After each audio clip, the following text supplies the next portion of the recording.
El hombre no puede abandonar este mundo tal como llegó a él. Está llamado a convertirse en algo más grande. Su camino no es meramente un proceso biológico de crecimiento, sino un viaje consciente hacia la madurez y el autodominio. En un video anterior, dedicado a las obras de Carl Jung y al fenómeno del niño eterno, exploramos las razones por las que este fenómeno está tan extendido en nuestra época. Argumentamos que la desintegración de la familia tradicional, el debilitamiento de las estructuras sociales y la desaparición de los ritos de iniciación han dejado a muchos jóvenes sin puntos de referencia vitales. Sin modelos masculinos que los guíen hacia la madurez, a menudo entran en la vida adulta atrapados en lo que los psicólogos denominan la psicología del niño, un estado de inmadurez emocional caracterizado por la dependencia, la impulsividad y la ausencia de responsabilidad personal. En este video, profundizaremos en una guía para trascender la psicología del niño y alcanzar una auténtica madurez masculina.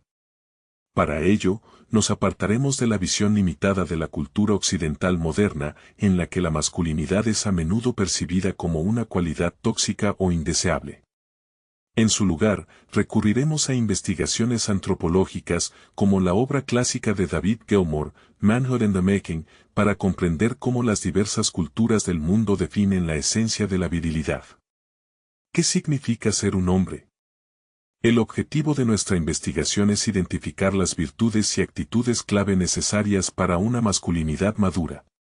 Esto servirá como una especie de mapa para aquellos que buscan superar las reacciones infantiles y adquirir las cualidades que, en la mayoría de las culturas del mundo, se consideran los sellos distintivos de un hombre fuerte: coraje, responsabilidad, resiliencia e integridad moral. Hoy, cuando muchos acusan a la masculinidad tradicional de toxicidad y agresión, es crucial comprender que la fuerza del hombre no debe ser opresiva ni destructiva. En la crisis actual de la masculinidad, no necesitamos menos fuerza masculina, sino más fuerza masculina madura. Necesitamos más hombres psicológicamente desarrollados que puedan emplear su poder para construir, no para destruir. Antes de continuar, es fundamental establecer una clara distinción entre el sexo masculino biológico y la masculinidad como fenómeno psicológico y cultural. Casi todas las sociedades reconocen que un hombre es un macho biológico con órganos reproductores masculinos. Sin embargo, la masculinidad no es una cualidad innata, sino un estado que exige esfuerzo personal y la superación de obstáculos internos y externos.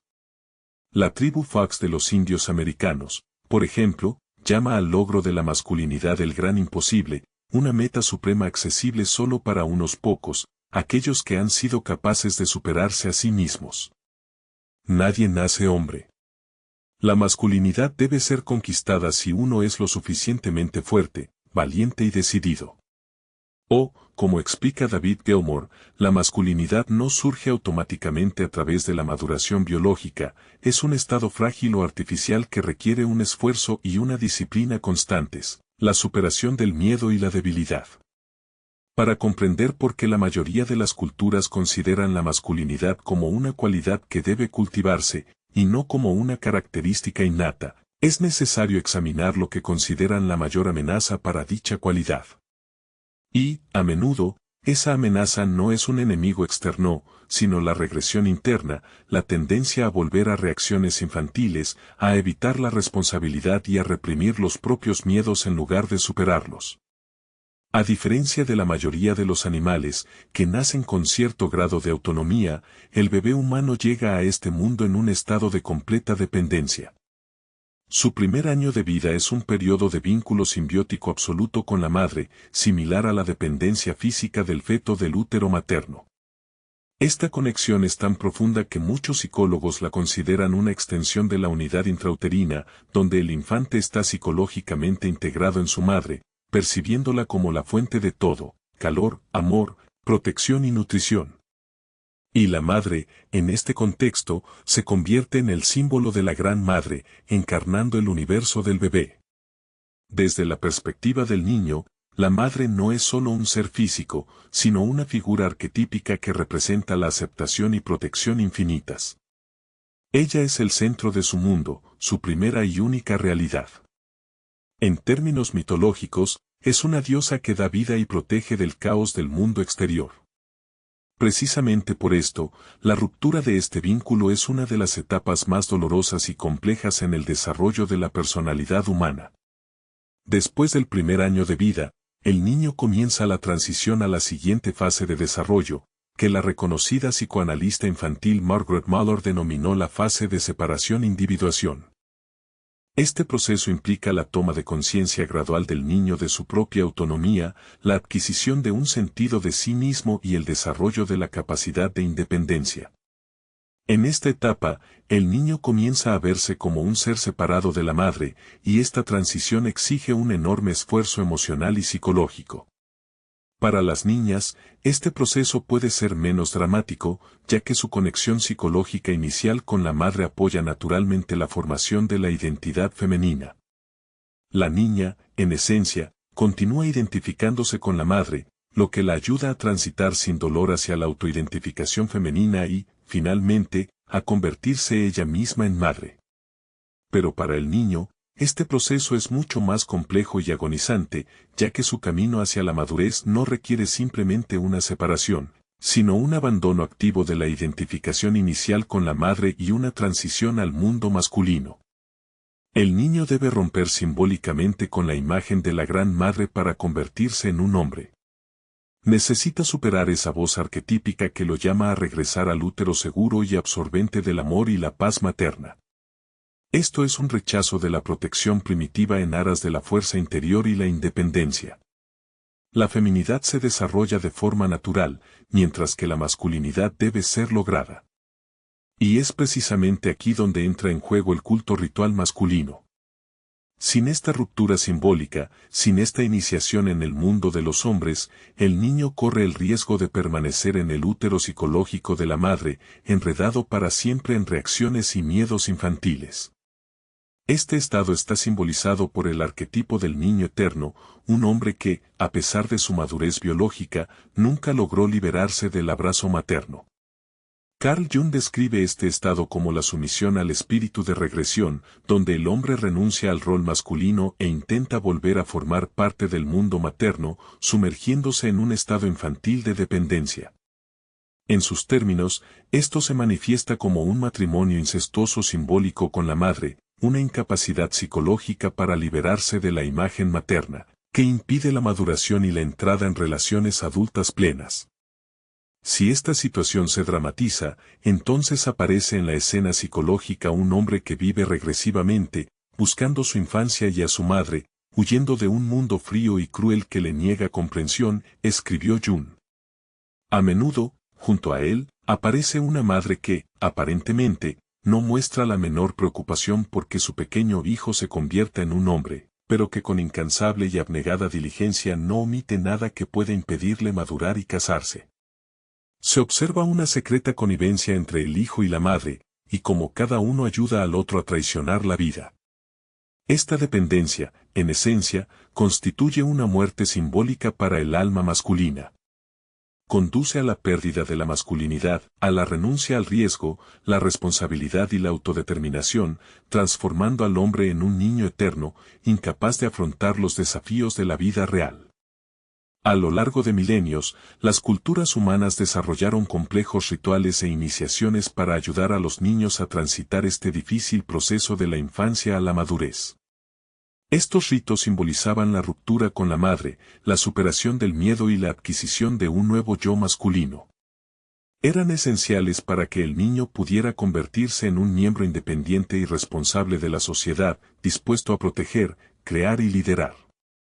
Sin embargo, en el mundo moderno, tales rituales han desaparecido casi por completo.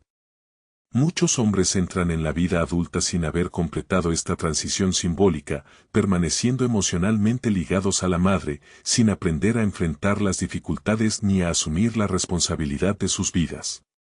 Como resultado, a menudo buscan consuelo en reacciones infantiles conocidas, prefiriendo la seguridad a los desafíos adultos.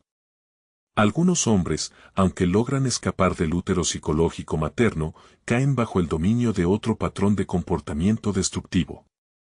Este arquetipo, que el psicólogo Rollo me denominó el mito de los hombres del siglo XX, representa una figura trágica, desgarrada entre el deseo de ser admirado y la dependencia de la aprobación externa. Es un mito, es decir, un patrón de vida caracterizado por dos deseos fundamentales. Primero, el deseo de ser admirado por las mujeres, y segundo, el de ser cuidado por esas mismas mujeres. El primer deseo conduce a manifestaciones de machismo, alarde, gestos grandilocuentes y un comportamiento arrogante. Sin embargo, toda esta fuerza externa está dirigida a complacer a la mujer, a la reina simbólica, para que el segundo deseo sea satisfecho. Estos dos anhelos son contradictorios. La mujer es quien emite el veredicto final y, por lo tanto, posee poder sobre él. Por muy gallardo y experimentado que parezca con diferentes mujeres, en realidad es un esclavo que sirve a la reina. Su autoestima y autoimagen dependen de la sonrisa o aprobación de ella. Este mito no es solo un personaje, sino el símbolo del hombre que nunca alcanza una verdadera madurez interna, permaneciendo dependiente de la opinión de los demás, especialmente de las mujeres. Construye su sentido de sí mismo sobre sus valoraciones, convirtiendo su vida en una búsqueda interminable de aprobación y reconocimiento externo. Tal dependencia lo vuelve débil y vulnerable, a pesar de su bravuconería externa y sus intentos de parecer independiente. Esta figura trágica encarna uno de los principales peligros del espíritu de regresión, la incapacidad de encontrar una fuente interna de fuerza y autonomía. Un hombre que no ha podido superar este conflicto interno permanece como un esclavo psicológico de las circunstancias externas y las expectativas ajenas. Sin embargo, el espíritu de regresión no siempre se manifiesta únicamente en la dependencia de la mujer. Como afirma Erich Neumann en su libro El miedo a lo femenino, la regresión puede presentarse en forma de otros patrones de comportamiento destructivos, como la aceptación pasiva de la mediocridad, la tendencia a evitar responsabilidades y dificultades, el refugio en una existencia segura pero sin sentido, o las adicciones y hábitos autodestructivos que escapan de la realidad mediante dependencias que disfrazan temporalmente un vacío interior, pero que, en última instancia, destruyen la personalidad. La infantilidad psicológica es la incapacidad de asumir un rol adulto en la sociedad, de evitar los desafíos y de rechazar las decisiones independientes. Las regresiones de este tipo no solo generan las típicas neurosis de ansiedad y fobias, sino también, y especialmente, adicciones y, si el ego está completamente destruido, psicosis. Estos estados a menudo conducen a la pérdida total de la masculinidad, transformando al individuo en un ser dependiente y débil que teme el conflicto y evita cualquier forma de riesgo emocional o físico. Es posible liberarse de estos modelos destructivos, pero requiere un esfuerzo consciente, una actitud heroica ante la vida. Uno de los mitos más vívidos que ilustra este conflicto interno es la leyenda germánica de Tannhäuser y Venus. En esta historia, el caballero Tannhäuser se encuentra con la hermosa diosa Venus, quien le ofrece placer eterno en su palacio subterráneo en la montaña Venusberg. Allí, cada uno de sus deseos es cumplido por ninfas y sirenas, y él vive en un estado de deleite y paz continuos, renunciando a todas las obligaciones y dificultades de la vida real. Sin embargo, con el tiempo, Tannhäuser comienza a sentir un desasosiego interno. Su alma exige algo más que el simple placer y una existencia pasiva. Se da cuenta de que ha perdido su honor, su fuerza y su coraje al sumergirse en este paraíso artificial, y decide abandonar Venusberg. A pesar de las amenazas de Venus, debo regresar al mundo de los hombres. Estoy listo para la batalla, incluso para la muerte y el vacío. Este mito simboliza el rechazo de los placeres infantiles y las relaciones dependientes en favor de una existencia más profunda y significativa. Tannhäuser es el símbolo de aquel que logró superar el miedo a la madurez y comprendió la necesidad de la lucha, la disciplina y el sacrificio. Los hombres débiles crean tiempos difíciles. Los hombres verdaderos deben domar la naturaleza para recrear y mantener las unidades familiares fundamentales de su sociedad, es decir, reinventar y preservar el orden social por su propia voluntad, crear algo valioso de la nada. La masculinidad es una forma de creatividad masculina. Su cualidad heroica reside en la autodirección y la disciplina, en la autosuficiencia absoluta. En una palabra, en la autonomía de la voluntad. Para superar la crisis de la masculinidad y recuperar el sentido de dignidad perdido, es necesario crear una especie de mapa de la masculinidad heroica. Este mapa ayudará al hombre moderno a comprender lo que significa ser un hombre de verdad y cómo desarrollar en sí mismo una masculinidad madura, libre de dependencias infantiles y regresiones. Las principales pautas en el camino hacia la masculinidad son, la autodisciplina, la capacidad de superar las propias debilidades y hábitos que destruyen el carácter, el autodominio, la habilidad de controlar las emociones y acciones en situaciones difíciles, el establecimiento de metas, la fijación de objetivos elevados y el esfuerzo por alcanzarlos, la responsabilidad, la disposición a asumir las consecuencias de las propias decisiones y acciones, y el autodesarrollo, la búsqueda constante de crecimiento personal y espiritual. La masculinidad no es un instrumento de opresión ni una máscara de agresividad. Es una construcción cultural diseñada para fomentar el desarrollo psicológico de los niños hasta convertirlos en hombres maduros, capaces de mantener la seguridad y la prosperidad de la sociedad.